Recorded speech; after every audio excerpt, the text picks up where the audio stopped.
Hello, everyone.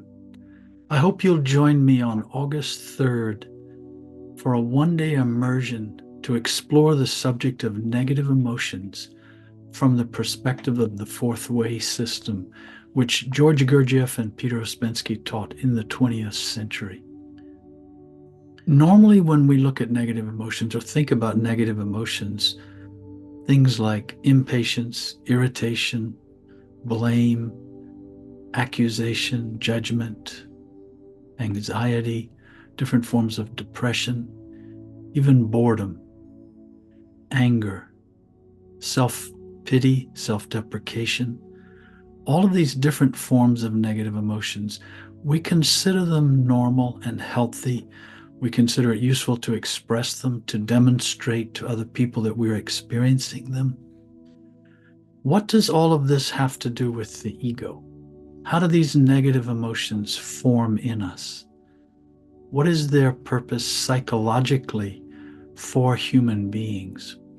And what, if any, is their potential in relation to the awakening of consciousness or the self-realization of conscious awareness?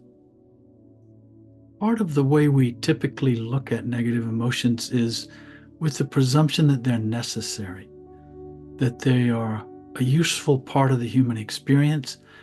They are part and parcel of going through life and dealing with life as a reaction. And we rarely consider the possibility that we could live without negative emotions. What would it mean to live without negative emotions? What would it mean to face our life and all of the circumstances of our life without this kind of response, without anxiety, without impatience, without fear, without anger, without depression, without avoidance, in other words? How is it that these negative emotions lead us and cause us to avoid the realities of life? And how might we approach our life and go through our life differently were it not for these negative emotions? A couple of other things we'll explore during this immersion will be the idea that the cause of negative emotions, which we usually attribute to something outside of ourselves, with the belief that something or someone has made us negative, we'll be turning this around and examining what about if this cause is in us, in our attitude, and in our sense of I, our feeling of identity, and that negative emotions are a defense mechanism, a shield, as well as a weapon for this sense of identity. Part of this is the belief that this defense mechanism of negative emotions will change our situation. It will help the situation. It will make things better. It will force things to come around to our way of being what we would like them to be.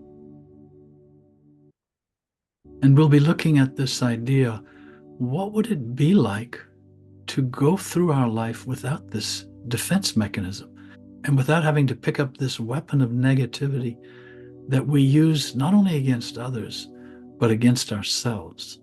Even though one person can experience many kinds of negative emotions throughout the course of their day or the course of their life, embedded in the nucleus of all of those negative emotions is the same feeling of I, of me as a person.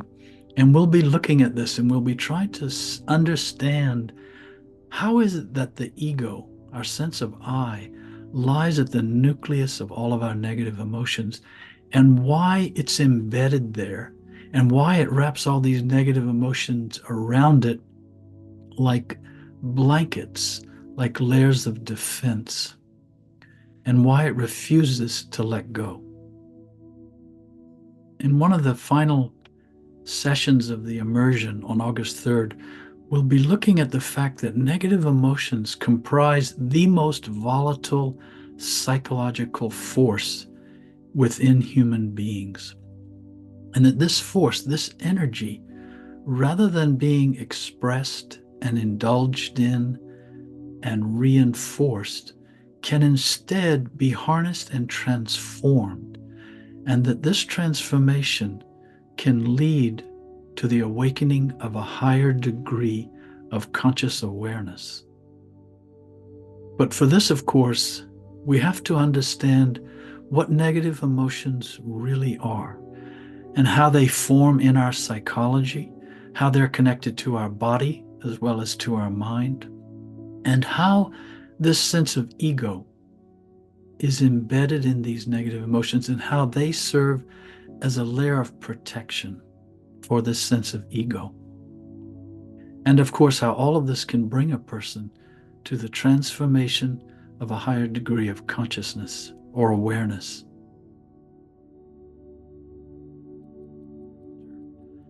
I look forward to seeing you on August 3rd.